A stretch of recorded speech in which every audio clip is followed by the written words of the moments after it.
Hello po, Tita Darlene. Hello po, Tita Darlene. Thank you so much po. Hello, it's me, Darlene Vlog.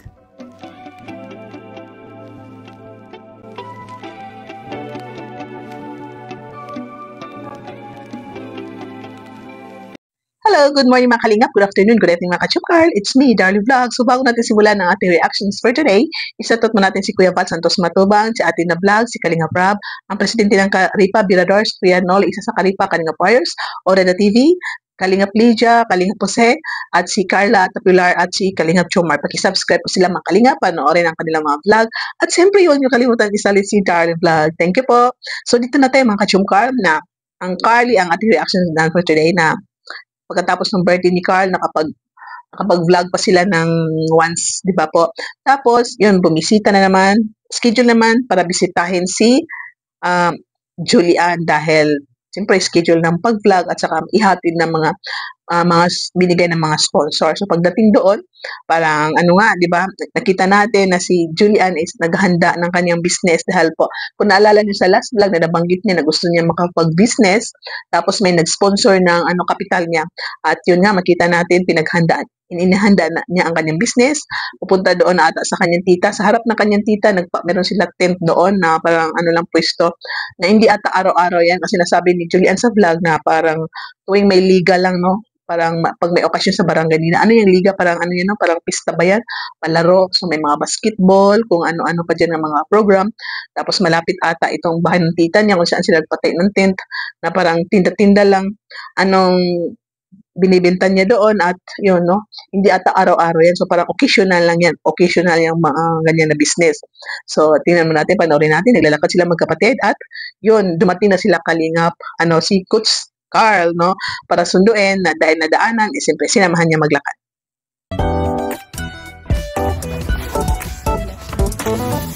Mama, punta na po ako mag-book. Mama, duman na ako. Ang baba. Kaya mo?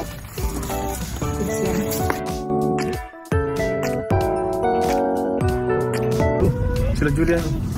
Sa dalawang kapatid. Ay, siya? Sila yan? Ay, mating ka na yata sila. Ay, siya kami dala silang mga sa burger. Julian! Oh, saan kayo? Ay, mating ka na kayo? Wait lang. Dayo. Kasama ko yung dalawang kapatid.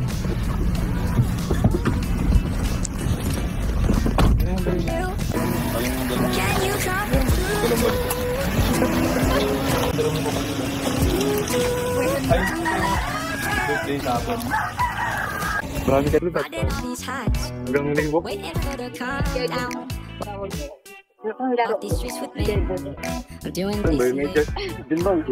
Jay, Si Dick. Tapos, nakarating mo lang din. para po magtinda kami. Liga, hindi ka lang natinda. Pero pag wala, di ka natinda. Siguro wala akong kumbaga. Ayun na pala, malapit na. Dito, kanina to, kanina to. Sa dito.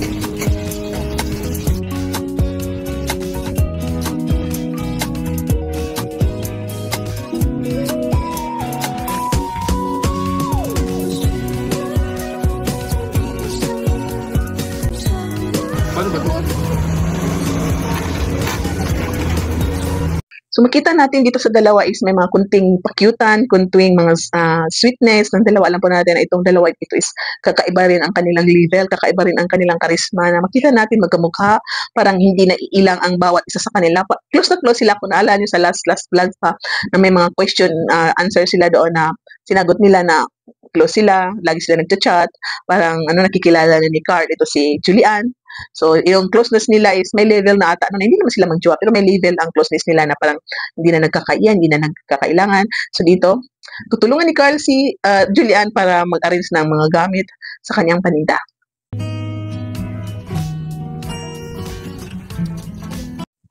So, parang dito ata, wala atang ref sila Julian, baka itong tita niya doon niya iniiwan ng iba niyang paninda para ilagay ata sa ref or freezer kasi may ice. So, ang yung paninda niya is siopaw, burger, siomai, ano pa yung nakita ko doon, no? Parang burger, siomai, at siopaw. Parang siopaw, binibili lang tapos rinirhit. So, meron siyang rate doon na steamer sa siomai at saka siopaw tapos burger. So, makita natin ang cute ng dalawa. Pag-open sa gasol, parang hindi parang nagkakataon na ang kamay ng dalawa is nagtatagpo na parang nag-holding hands. Pinapawisan si Julian, pinupunasan ni Carl. So, makita natin na caring dito si Carl, gentleman, dahil yun nga, tinulungan niya si Julian paano mag-arrange ng kanilang paninda dahil gabi ata ang yung program din sa barangay. So yun naman ka-chumkar, ang closeness ng dalawa is parang hindi napipigilan, hindi na namamanay na minsan nagkakaholdingan sila. Ito si Julian, pinawisan, pinupunasan ni Carl, ang ginamit niya is damit, hindi lang damit, yun ang pinunas niya kay Julian. So parang parang wala na, hindi naman umilag si Julian, parang okay lang, na parang masasabi mo na, ano bang lidl ang dalawang ito, no? Napaka-sweet.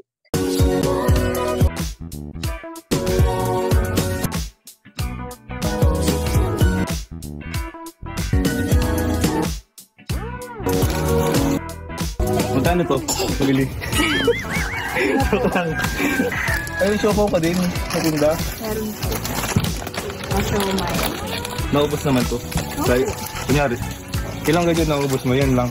Ay, si Mantika pala.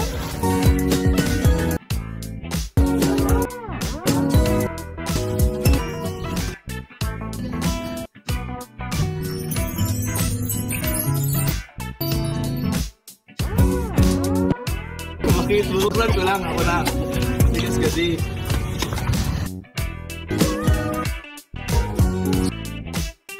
Ako kapatid. Ako, ang kapatid ni Julian, napansin niya, no? Sabi niya, nangliligaw ka ba kay ate? Sabi ni Carl, ano? At tinanong ni Carl, pwede ba manligaw sa ate mo? Pumayag naman ang kapatid na bata. Mga bata ngayon, marunong na anong ligaw-ligawan.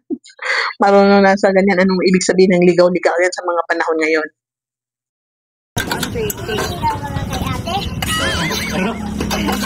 Ano? Ligaw ako? Pwede ba? Pwede ba kumaligaw kay ate mo? Ha? Pwede ba kumaligaw kay ate mo? Pwede daw. Pwede na sa'yo. Bayaw. Bayaw mo na to. Bayaw na kita ha. Ha? Simula na sila mag-prepare kasi siguro may customer na dumaan at ito si Julian ay naghanda ng snack snack ni Kalingap Ayan, ni Norman, ni Carl, no? Si Carl. Pero sabi nga nila nababayaran kasi business. Hindi pwede libre. Tapos first na business talaga is walang libre muna. Hindi yan pwede na libre-libre kasi business din yan. So, minsan tayo, pag may business tayo muna unang bibili, para may tawag niya, binamano, para may binamano, hindi utang ang binamano, hindi free ang binamano, dapat cash. Kasi may pamahiin minsan yan, mga pamahiin nga, paniniwala ng sabi nila, buktot, paniniwala ng kuba, pero minsan ang mga pamahiin is, hindi naman pangit na maniwala ka, basta yung pamahiin is, hindi naman awkward, hindi naman bawal sa relihiyon, yung mga ganyan na kaskas, yung mga pamahiin nga, yung minsan ang pamahiin nila, yung first na binta, yung mga binta pala, dinalagay sa arenola, so para daw nadami, ano ba yun? Pero iwan ko kung totoo ba yan, pero irespeto na lang natin anong pamahiin ng bawat tao, bawat belief, kasi buhay nila yan, so irespeto na lang natin po kung anong pamahiin ng bawat isa, kasi may kanya-kanya tayong paniniwala, may kanya-kanya tayong belief, so respect to each other na lang po tayo. So grabe ka, inaano ko nga eh. Sa'yo na yun ha. Sa'yo, hindi ka makakain yun ha. Kung ikaw lang magbigay sa akin, ako naman magbigay. Ayaw naman kasing duli. Sa Carly, nandiyan si Norman na pampag-good vibes na ala kontrabida, konting kontrabida ba nga, kung kunwari nanliligaw di kay Julian. Pero alam po natin na pampag-good vibes ka itong mga acting ni Norman is, ako natatawa din ako. Nandiyan pala si Kalingap David, hindi natin na-mention kanina. Nandiyan si Kalingap David, so ito, tinulungan ni Carl si Julian na magluto na itong burger, no? Kasi sabi na, tulungan na kita dyan. Kasi napaka-gentleman po ni Carl. Dahil maulan, so katagalan siguro nung haponan, bandang hapon, umulan, malakas na ulan. So trapal yan. So hindi maiwasan na pag malakas na ulan, no? Mababasa, papatak dyan. Tapos gabi daw ang programa dyan. Gabi.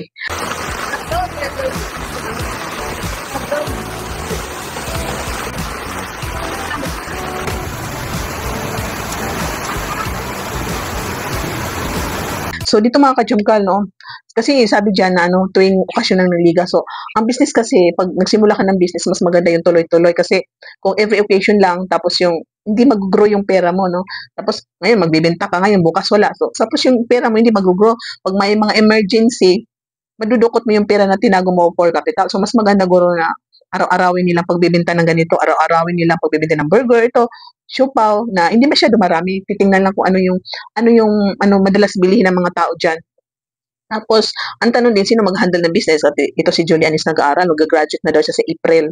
April ng katapusan natin, graduate siya. So, abang pumapasok, walang mag-handle ng business na yan, no? Kita din natin, ang mama niya hindi rin pwede mag-business kasi may baby na inaalagaan. Tapos, mga kapatid ni Julian is maliliit, ang tatay niya is wala. So, paano ba mag-grow itong business ni Julian? Kasi, stock lang dyan. Pagkatapos ng binta, magpapasok siya pag-aral. So, paano pag yung mga araw-arawin na pangangailangan, babayaran sa school, kahit may sponsor, nagagamit na naman nila yung binibigyan ng sponsor, di ba? So, sana may ibang sideline na lang na wag yung kapital ni Julian at saka yung gain niya sa negosyo niya is hindi mo nagagalawin para, no? Pagkatapos ng graduation ni Julian, bakasyon, pwede siya magnegosyo araw-araw, di ba? So, malaking tulong po itong tulong ng sponsor na mayroong kapital si Julian. Para ata may parang Jumcarl Itim ba yung nagbigay ng kapital, parang gano'n, no? Hindi ko maalala. So, basta yun, may sponsor po ng kapital ni Julian. Sabay nung, meron din binigay ang kasamahan natin, group natin, na nagbigay rin ng, yung lang, kunting kaligayahan, no? Ni Julian, na yung mapasaya si Julian at si Carl dito sa, yung mansari nila na nakaraan. So, malaking tulong po itong kapital na binigay ng sponsor kay Julian na kapital. Hindi ko na maalala, di ba po, dati may business si Viancy na, palamig, nung malamig ang panahon. So, iwan ko kung tuloy-tuloy ba kasi hindi ko na nakita sa vlog o baka sa BTS o baka na-upload. No? Hindi ko alam, hindi ko maalala. Comment nga kayo mga ka-Jumcarl kung ano ba yun yung business nila ni Viancy. Kung tuloy-tuloy ba yung palamig nila. Naalala natin dati nung last year na birthday ni Jumar, April. Nung ihati na sila Carla doon sa Tarong, parang dumaan sila dyan, no? Nagpalamig muna sila. Uminom sila ng malamig dyan sa alo-alohan nila Viancy. So, hindi ko po maalala kung meron pa, baka wala, no? Baka lumipat. No? Baka lilipat. Pero yun, idugtong ko na lang sa bahay ni Viancy, di ba? Bago lang sila house blaze ribbon cutting, malawak. Pwede sila magnegosyo ng snack, ganyan, palamig. Kasi maraming bahay doon, no? Tapos yun, yung anong business dati ni Viancy, pwede nila ituloy dyan, maganda. So ito po rin idugtong natin, ito si Juvie. Parang ito si Julian. So, ito si Juvie, nakita natin na yung nila Changi is lumalaki, maraming laman. So, dyan sila kumukuha ng pang-araw-araw. Madiskarte si Jovie, yung binibigay ni Kalinga Prab na allowance ay iniipon niya para dyan sa Changi nila. So, ito rin si Julian, no? Pareho sila. Na yung natatanggap nilang mga bigyan ng sponsor allowance is iniipon nila. So, hindi natin alam in the future is magiging successful businesswoman ang dalawang ito. Di ba po mga ka-Jumcarl? Iba-ibang racket ng mga Kalingap Angel, iba-iba yung mga nila, passion nila. So, ang iba, focus lang talaga sa pag-aral kasi yun nga, may mga sponsor sila. Ito si Julian, may mga sponsor, pero noon talaga is ang hirap. So, simula nung last na yung naghanap siya ng trabaho, umiyak siya, napapayak siya kasi gusto niyang, yun nga, hirap na, yung naiipon niya, binibigay pa niya sa mama niya. So, nagsimula doon, marami nang tumulong sa kanya, sponsor, nagbibigay ng allowance niya. So, ang laki ng blessings ni Julian ngayon. So, ito tuloy-tuloy lang po mga ka-Jumcarl na ang pagtulong sa mga Kalingap Angels, kay Kalinga Prab, no, yung panonood ninyo, hindi kayo nag-skip ads, nagbibigay kayo ng suporta kay Kalinga Prab, sa pabahay ng mga Kalingap Angels, yung panonood natin, na lumalaki ang views, hindi kayo nag-skip ads, is malaking tulong po kay Kalinga Prab sa kanyang pabahay, na alam po natin na marami naka-line up sa kanyang mga pabahay, na parang si Maribel ay patapos ng bahay niya, ito si Nanay Tasing, na rin patapos ang bahay niya, yung last na vlog is nakita natin yung bahay niya patapos na, tapos ang bahay ni Viancy, so meron pa papabahayan, no? Yung may mga lupa na, baka susunod na napabahayan. So tuloy-tuloy lang po mga Kalingap, pag-suportan nyo kay Kalinga Prab, si Kuya Val Santos Matubang, no? Suportahan natin, ang pagmamaraton natin is tuloy-tuloy lang po. Happy mansari sa mga ka-Jumcarl dyan, at congratulations dahil marami na tayong million, 42 unlock million na tayo mga ka-Jumcarl. So yun nga po, huwag nyo din kalimutan, isa lang mga vlog ni Kalingap Jomar, si Carla Tupular. Thank you po sa panonood ng mga vlog ko. Kung hindi kayo nag-skip ng ads, like ating video, paki-share, paki-click ang notifications po para makatanggap rin kayo ng notifications. Click niyo para makatanggap kayo ng notifications tuwing meron tayong live at saka upload. So, thank you so much. At sa lahat ng Karipa dyan, Karipa Reactors, mga charity vloggers, at sa lahat ng Kalingap team, Kalingap mga love team dyan, Jumcarl community, Jumcarl fans for life, Solid Jumar supporters, marathoners, Team Baliw, Team Mansanes. I love you all and God bless you. Keep smiling and see you in my next reactions video. Bye for now and take care. Bye.